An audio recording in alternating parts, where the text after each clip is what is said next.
What if the space around you isn't empty? What if long-ignored experiments prove it's filled with a substance science tried to bury? While the West embraced relativity, scientists in Russia were uncovering a hidden physical reality that mainstream physics largely ignored. Let's explore the progress that V.A.Ацюковsky, Galayev, Tsiolkovsky, and others have made over the past 150 years. You know how we do it here? You bring us the mind-bending stuff, the sources, and we dive in to pull out those incredible... Yeah, those connections that just light everything up. Exactly. Your personal shortcut to sounding brilliant without all the homework. And speaking of lighting things up, today, wow, we are diving deep into something that might just turn your whole view of reality upside down. It's definitely a big one. So, get comfy, maybe grab a coffee. And hey, if you like having your mind blown, do us a solid and hit that like and subscribe button down below. Ready? Let's do it. We've got some really intriguing material today, mostly centered around the work of V.A.Ацюковsky, things like his general ether dynamics, and works on the ether wind. Ether dynamics, okay. Yeah, and these aren't light reading, but they propose something incredibly fundamental, a concept that, well, mainstream physics mostly left behind decades ago. Which is? The ether. The ether. Like from old science books. I thought that was debunked. Well, that's the standard story. But these sources argue for bringing it back. They talk about it as this universal medium, Общая, the actual Общая, the building blocks of everything, matter, energy, fields, everything. Okay, hold on. Modern physics seems pretty okay with fields in empty space, right? Quantum fields, gravitational fields. What's the problem they're trying to solve by bringing back ether? That's the core of the argument. The sources suggest that modern theoretical physics, for all its successes, has hit a kind of crisis. It's become maybe too focused on the math, on describing what happens. Phenomenological, they call it. Exactly, phenomenological. It uses these incredibly complex mathematical models, but sometimes, the sources argue, it skips over the fundamental why, the actual physical mechanism. So it's like we have amazing equations that predict how things behave. With stunning accuracy sometimes. But we don't necessarily have a gut feeling for what's actually going on underneath, like what the things are. Precisely. There's a critique here of relying too much on initial assumptions, on postulates, without always having that clear physical picture. It's almost like, math took the wheel and physics is just trying to keep up. Okay, I can sort of see that. You hear about the huge costs of particle accelerators and telescopes. Right. And sometimes it feels like the breakthroughs are getting smaller, more incremental, maybe. The sources definitely touch on that. They talk about diminishing returns, escalating research costs, but maybe not the same rate of truly fundamental insights. There's even a concern that the sheer amount of data we're gathering is almost overwhelming, obscuring the big picture. And does this disconnect affect practical stuff too? They argue it does. That current theory is sometimes less helpful than it could be for engineers or applied scientists facing real-world problems. That's quite a critique. So if the current map has these big gaps, how do they propose we start redrawing it? Well, they look at the history of science. Scientific revolutions, big leaps forward, often happen when the old theories just can't explain the mounting evidence, the facts that don't fit. So you need a new framework. A totally new level of understanding, yeah. Introducing a deeper layer of how matter is organized. And they emphasize that historically, before the 20th century, physical theories were almost always grounded in physical models. People tried to visualize the mechanisms. Like Newton's laws, you can picture forces pushing and pulling things. Exactly. Or even something simpler, like a pendulum. You can write the math, sure, but you can also picture the weight, the string, the swing. You need models to grasp the essence, not just describe the behavior. Okay, so this brings us back to ether. It's proposed as the missing physical model. As the fundamental physical model. The sources argue that the question of ether's existence isn't just some minor tweak to a theory. It impacts everything, all matter, all forces, all of natural science. And this isn't just physics, is it? Sounds like it has philosophical weight, too. Oh, absolutely. If ether exists, if everything is ultimately made of this one fundamental substance, well, that strongly supports a materialistic worldview. Reality has a concrete basis. Right. And they draw a contrast. A materialistic approach changes the theory when the facts don't fit. An idealistic approach, they argue, might be tempted to discard or explain away inconvenient facts to protect the existing theory. Which leads into the whole controversy around the ether wind experiments, doesn't it? A major point of contention in the sources. A huge point. They revisit those historical experiments, like Michelson-Morley, designed to detect Earth moving through a stationary ether. The sources claim that when some experiments, particularly Miller's later, more extensive work, did seem to show a positive result. Like an actual ether wind. Yeah, suggesting a specific speed and direction relative to the galaxy. They argued those results were basically ignored or dismissed by the emerging relativist viewpoint. Ignored. Well, the interpretation focused heavily on the initial null results. The sources use strong language here, calling the rejection of ether in the face of potentially positive evidence a scientific forgery. Wow. Okay. That definitely paints a different picture of physics history. It does. They argue that if a materialistic theory faced such contradictory evidence, its proponents would have been forced to revise it, not just discard the inconvenient data. So if we do reconsider ether, this ether dynamics, what does it offer? Where does it start? The sources talk about something called invariance. Yes, that's fundamental. When we do experiments, we measure relationships between quantities, speed, mass, force, whatever.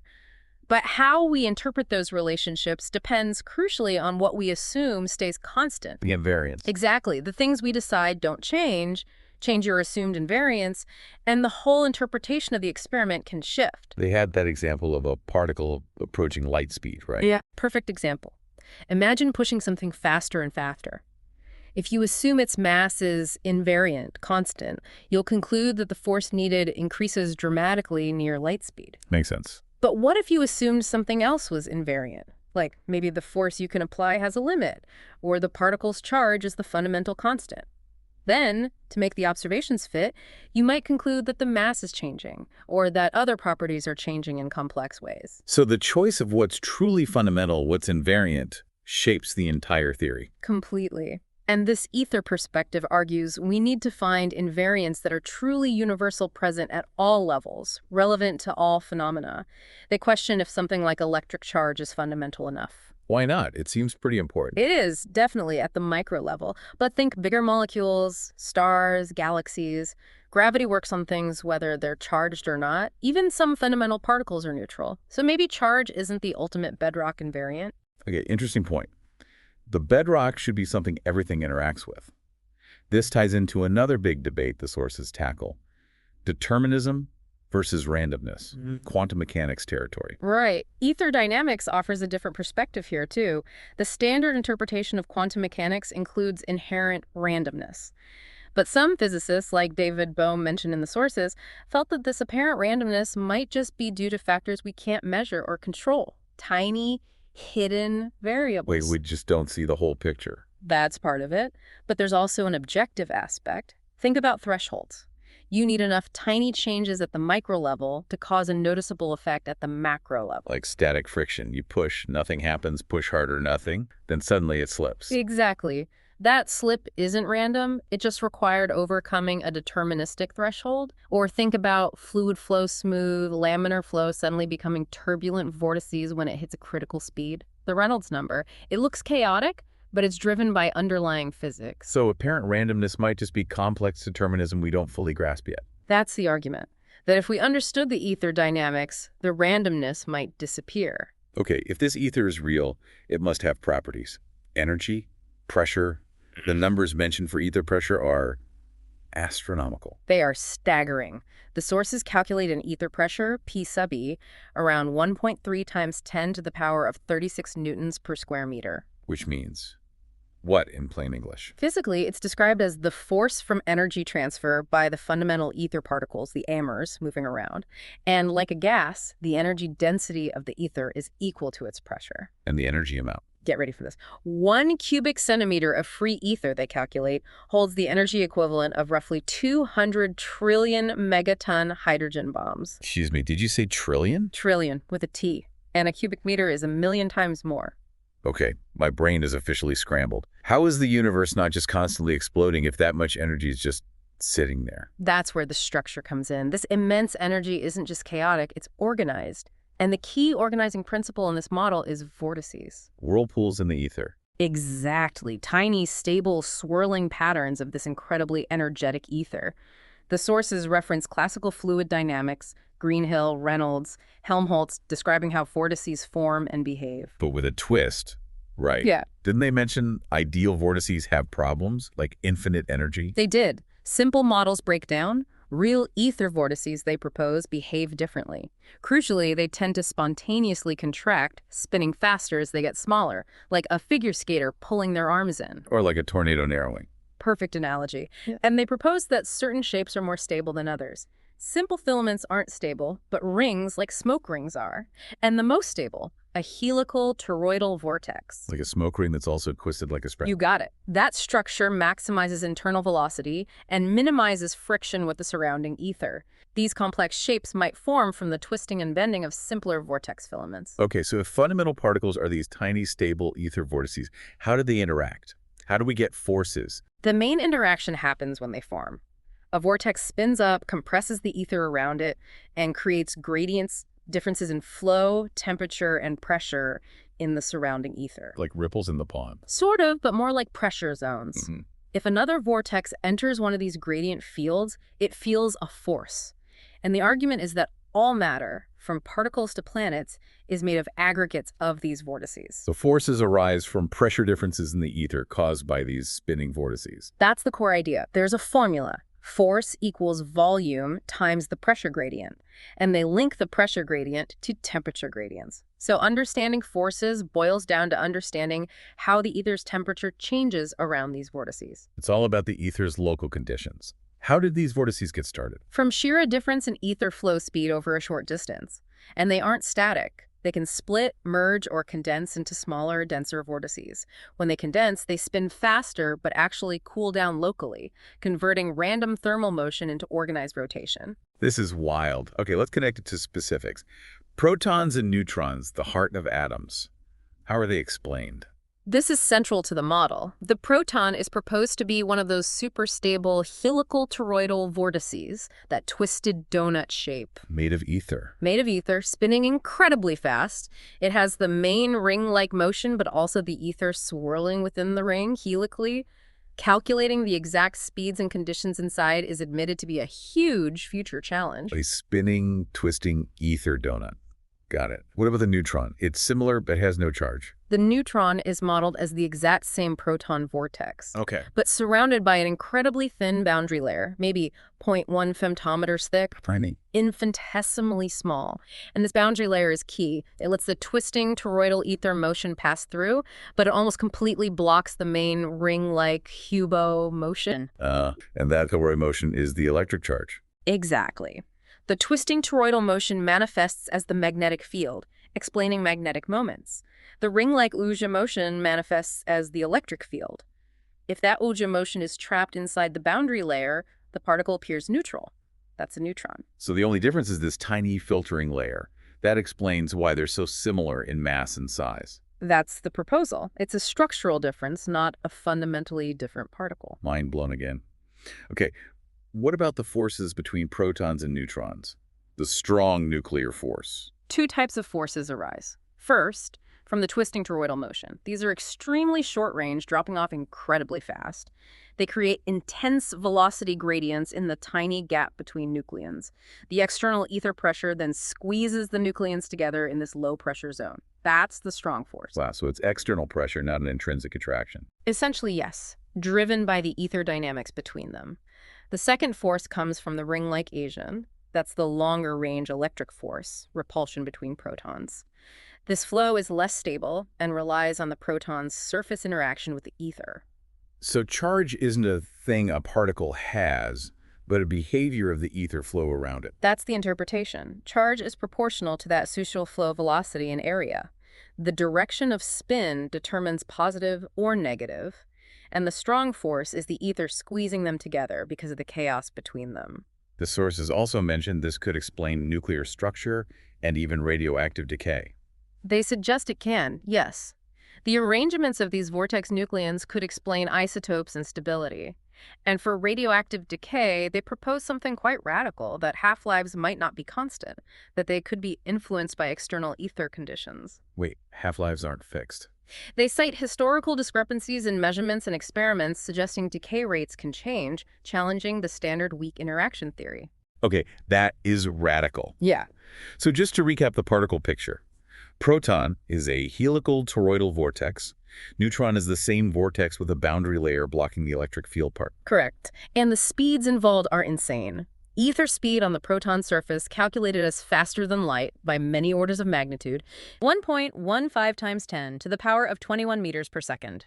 And even faster inside the vortex walls. Speeds that make C look pedestrian. Okay, this naturally leads to their critique of quantum mechanics, right? If everything is deterministic ether vortices. Then the probabilistic nature of quantum mechanics becomes a point of disagreement. They revisit the old problems with the planetary atom model, electrons spiraling in, discrete spectra, and suggest maybe those problems were based on misunderstandings of classical physics, or rather ether physics. And Schrödinger's equation. They propose it might just be describing ordinary oscillations of a particle within the ether medium, not something uniquely quantum. What about the uncertainty principle? Can't know position and momentum perfectly. Viewed as a methodological limitation of our current tools, which rely on electromagnetic probes, photons, new tools interacting differently with the ether might bypass it. They fundamentally object to the quantum view of particles as structureless points with inherent randomness. Because vortices have structure and deterministic behavior. Precisely. They argue that vortex interactions can, in principle, explain microcosm phenomena deterministically. Okay, moving up a scale. How do molecules interact in this picture? Why do they stick together but also repel? When molecules get close, they find an equilibrium distance, try to push them closer, and they repel. This repulsion comes from the yidivara, the intervortex boundary layer between them. The ether trapped between them. Yeah. The ether flow reverses, gradients oppose each other, and the electron shells physically squeeze ether into that gap, increasing pressure and temperature. That pressure pushes them apart. So even chemical bonding and repulsion are ether pressure effects. This framework seems to want to explain everything with ether. What about electromagnetism itself? Maxwell's equations. They have strong words for Maxwell's legacy, too. They appreciate the success, but lament that it led to accepting the equations as the final truth, while discarding the physical basis Maxwell himself believed in the ether. They think ditching the ether stalled progress. Yes. That it prevented a deeper understanding of what electric and magnetic fields are. They claim the mathematical framework of electrodynamics has barely changed fundamentally in over a century because the underlying physical model was removed. And this lack of a physical model leads to problems, like paradoxes. Right, like the paradox of an ideal current-carrying wire having infinite magnetic energy. They argue a solid theory shouldn't produce such infinities, even in ideal cases. It signals a foundational issue. Are there practical problems Maxwell's equations can't solve, according to them? They give the example of electromagnetic waves from an antenna propagating into a semiconductor, a physically real problem, but they claim Maxwell's equations lead to a system with no general solution. It suggests the theory is incomplete without the ether dynamics. Okay, so how does ether dynamics explain things like light-bending refraction? It relates to ether density. They define a relative ether density co within a material. For optical materials like glass, this co turns out to be the same as the refractive index, and maybe 1.5 or so. Meaning the ether is denser inside the glass. Slightly denser involved in the electric field's motion, yes. About 1.5 times the free space ether density, but that free space density is incredibly low, like 10, 11 kgm3. Compare that to glass density, thousands of kgm3. It means only a minuscule fraction of the ether within the glass actually participates in light propagation. The tiny ripple on a vast ocean. What about a single electron moving in an electric field? The electron, remember, is a helical vortex ring. In an electric field, which is also an ether flow pattern, the electron vortex aligns itself. Then tiny pressure differences in the field cause it to drift along the field lines. But slowly? Surprisingly slowly in a vacuum initially. Because the electron vortex is so small and ether viscosity is low, the push is very gentle. Okay, what about current in a wire then? Yeah. Billions of electrons. Without a field, they're chaotic, random thermal motion. The field adds a slight bias. Electrons tend to align with the field between collisions and get a tiny push along the field. A slightly organized chaos. Exactly, it's a net drift. The increased energy leads to more collisions with atoms, causing heat. Hotter wire means more atomic vibration, more collisions, higher resistance, it all fits. And magnetism. Ampere's law force between wires. Explained by how electron vortices in the material align and modify the overall ether flow. They show the math derived from ether flow matches Ampere's law perfectly when you translate current and charge into ether properties. So magnetic force is also an ether pressure flow effect. What about permanent magnets? Their field lines are seen as actual helical ether flows, predictably complex systems of vortex tubes. Different from electric fields from Auer motion, magnetic fields arise from the toroidal twisting motion. Okay, and light propagation, electromagnetic waves. They propose a first-order wave equation for the longitudinal propagation of the electric field, slightly modifying Gauss's law. They argue magnetic fields propagate differently, involving compressible ether flow. They even describe experiments to test this compressibility. So light isn't just a wave in space, but a wave of the ether itself. That's the picture, Yeah, which leads to how they model the photon. the particle of light. Not a wave, but a particle made of ether. Exactly. Generated by an excited atom emitting two tiny successive jets of ether, forming two linked helical vortices moving off together. Like two tiny linked smoke rings. A great visual. The atom's oscillation pushes them. They propel themselves through the ether via their own spinning motion. Their size relates to the atom's oscillation frequency. How do they carry energy? And why don't they bump into each other? Energy is stored in the compressed, spinning ether. They lose energy slowly due to ether viscosity, and because they're mostly low-density ether compared to the background, with tiny dense cores, they can pass right through each other. What about interference? Double slit?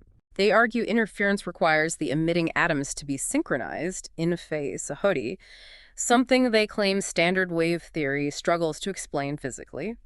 The ether model provides a potential mechanism via the medium. This connects back to older ideas too, right? Descartes. Yes, Descartes' insistence on no empty space, on a plenum, and interaction requiring a medium. He envisioned ether vortices moving planets.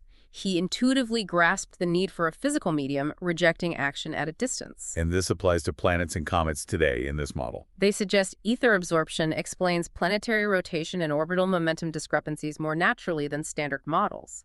Comets' interactions with the ether wind could also be significant. Which brings us back full circle to those ether wind experiments. Ferzo, Michelson-Morley, Miller. Right. The history is complex. Early results seemed ambiguous or null, supporting relativity. But Miller's extensive work consistently showed a small positive effect, an ether wind of maybe 10 kilometers relative to Earth, varying with altitude and time. And the direction. Suggesting a much larger solar system motion through the ether, maybe 200, 300 kilometers towards Draco, but the effect was complex. Why the contradictions with Michelson-Morley? This is where Atsyukovsky's interpretation comes in. He argues ether is a real gas-like medium. It has viscosity, compressibility. It forms a boundary layer near Earth. Meaning the wind is slower near the ground. Exactly, which could explain why Michelson-Morley in a basement saw almost nothing, while Miller on a mountain saw a clear effect.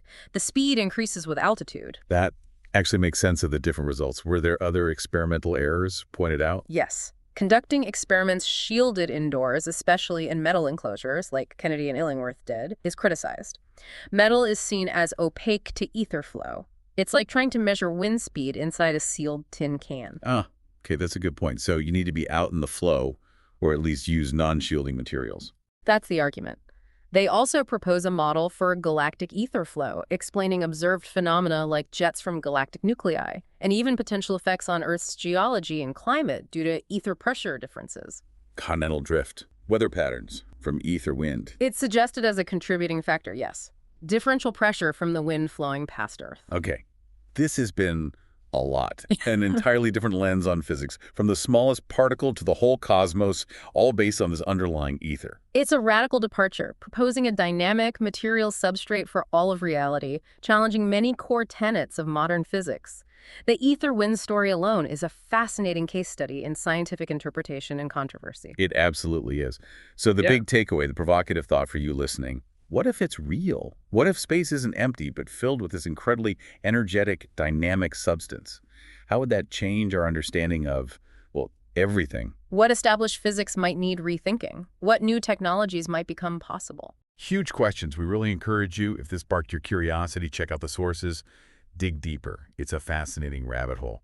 Thank you so much for joining us on this truly mind-bending deep dive.